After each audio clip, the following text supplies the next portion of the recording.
I'm so sorry. Don't I worry. don't know if that's an issue. That's the only reason I'm stopping. Otherwise, I'd keep going. Hang on.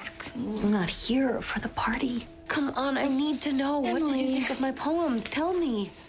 I loved them. Hailee, I saw the first 3 episodes of the second season, and I want to ask you about the evolution of Emily.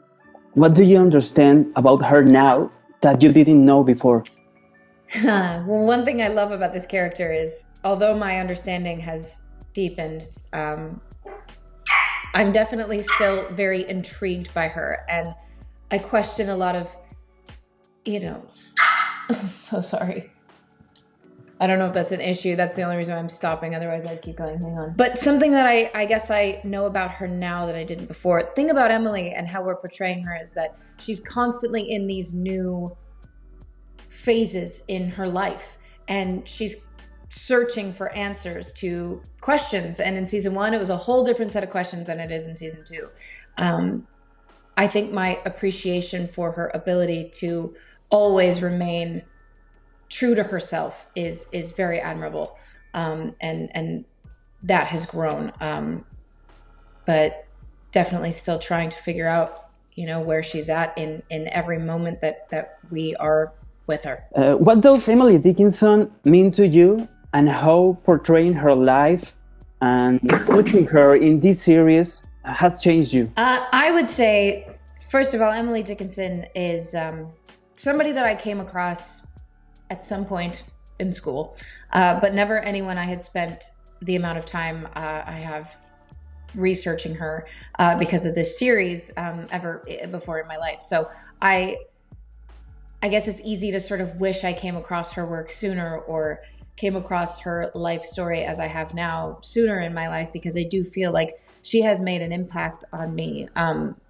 To think about a character, or a real life person anyway, living through the time that she lived through, finding just about anything and everything she wanted to do near impossible, is so tragic and heartbreaking. But realizing that somehow she still managed to do those things is so inspiring and just amazing. So to be able to play her has been a real honor, and getting the opportunity to go back season after season, and now a third.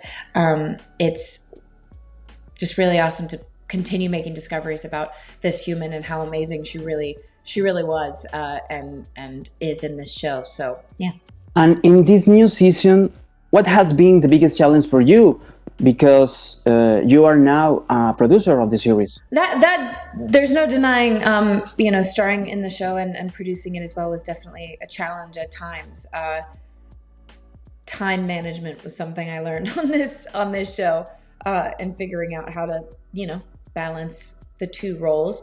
But I think probably the biggest challenge was being in the middle of season 2 and having the release of season 1 taking place. That was wild, but very exciting. And unlike anything I've ever experienced, having something come out, seeing a reaction in real time, and being able to sort of implement some of that feedback into what we were doing in season 2 right then and there. So that was, although a challenge, quite beneficial in a way. Hailee, for all the people in Latin America, why is Dickinson a series that people must see? What makes it unique? There's something about this show that tackles a lot of subjects I think people are sometimes hesitant to maybe talk about or even think about at times. This show ultimately has always been about seeing and being seen and accepting and understanding people for who they really are. And with that comes a lot of ups and downs and push and pull, love and hate relationships that are just as wild as you can imagine. So I think that there is definitely something in this show for everyone, and it's got great humor in it on top of it all. Part of me is pretty sure that fame isn't good for me.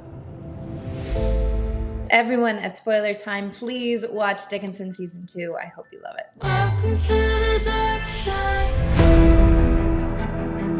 Whoa, what? It's like your brain is on fire.